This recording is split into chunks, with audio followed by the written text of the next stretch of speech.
خۆ هەفتەی پێشوو پێم وتبوون ئەم پرۆژەی پێنجۆن شاری فێربوونە هیچ کەسێ لەبیر ناکە. ئەوە تا لە سەربانی کە لە فەرمانگەکان ماڵیان بۆ کۆترەکان کردێتەوە ئێستا کۆترەکانی قەزای پێنجوێن لە دەستێکی ئەمیندان. لەم ماڵەیە جێگا بۆ 500 جووت کۆتر کراوەتەوە و بڕیاری شە لە داهاتووە فراوانتر بکرێت.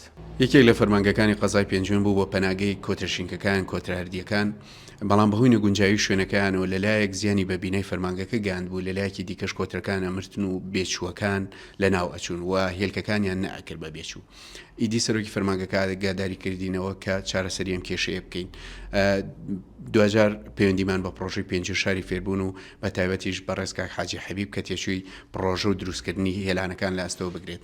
باوەڵ و جوودی سەرۆکی فەرمانگەکە و بەشێک لە ئەندامە دڵسۆزەکانی ڕێکخراوی ملەکەوە توانیمان هێلانەی 500 جووت کۆتر دروست بکەین.